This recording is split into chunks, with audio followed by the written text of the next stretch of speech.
இப்போ நம்ம அடுத்த கரன்சி பேர்ஸை செக் பண்ண போகிறோம். யூரோசெஃப். யூரோசெஃப்கான கரன்சி பேர்ஸ். ஓகேவா? யூரோசெஃப்கான கரன்சி பேர்ஸ் என்ன அப்படின்னு பார்த்தோம் அப்படின்னா,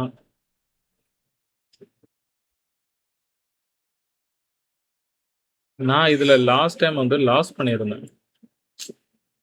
லாஸ்ட் டைம். ஆனால் என்ன நடந்திருக்குன்றத நீங்களே பாருங்க.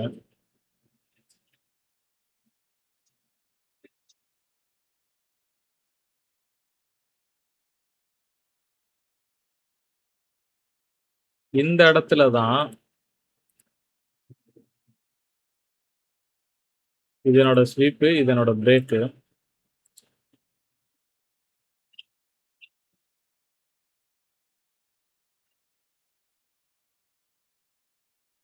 ஏன் லாஸ் ஆச்சு அப்படின்னா, இது என்னோட மிஸ்டேக்கு. பட் ஆனால் ஸ்டாப் லாஸை ஹிட் பண்ணல.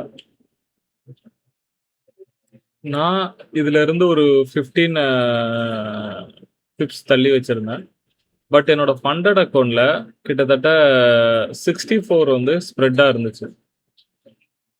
ஸோ நான் இங்க ஸ்டாப் லாஸ் வச்சிருந்தா ஹிட் ஆயிருக்காது. பட் ஆனா என்னோட ஸ்டாப் லாஸ் அது தொடவே இல்ல. ஆனா அங்கே லாஸ் ஆயிருச்சு. இதுதான் ஸ்ப்ரெட் ரொம்ப முக்கியம். ஒரு ஒரு ஒரு கரன்சி பேர் நீங்க பாக்குறீங்கன்னா, ஸ்ப்ரெட்டுக்கு இண்டிகேட்டர் இருக்கு. நீங்களே செக் பண்ணலாம். ஒரு கரன்சி பேர்ல குறிப்பிட்ட புரோக்கர் எவ்வளோ ஸ்ப்ரெட் வித்தியாசம் காட்டுறாங்கன்றது அதை பொறுத்து இந்த மாதிரி சினாரியோவில் நிறைய பேர் லூஸ் ஆயிரும். ஸோ எப்போதுமே இங்க இருந்து உங்களுக்கு ஸ்டாப் லாஸ் ஒரு 15 பிப்ஸாவது மேலே வச்சுக்குங்க. பட் ஸ்ப்ரெட்டை நீங்க அப்பப்போ எவ்வளோ ஸ்ப்ரெட்ல இருக்குன்றதை செக் பண்ணி ஸ்டாப் லாஸை ட்ரையல் பண்ணணும். அப்பதான் நீங்க வந்துட்டு இது பண்ண முடியும். இங்க பாருங்க, எக்ஸாக்டா ப்ராஃபிட்.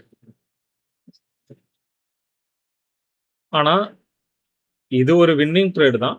பட் நம்ம சூஸ் பண்ணதுல நம்மளோட ஸ்டாப் லாஸ் வந்து கொஞ்சம் ஹையரா லிட்டில் பிட்டா ஸ்ப்ரெட்டை நம்ம பார்த்துருந்தோம் அப்படின்னா நம்மளுக்கு ஒரு நல்ல ப்ராஃபிட் கிடைச்சிருக்கும். எனிவே இது வந்து வின் ட்ரேட் தான். இது ஒரு வின் ட்ரேட். சாரி,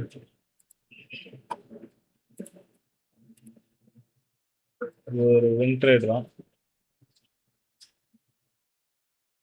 யூரோசெஃப் யூரோ ESDல ஒரு வின் ட்ரேட் பார்த்தோம். யூரோசெஃப்ல ஒன்று எடுத்திருந்தோம்.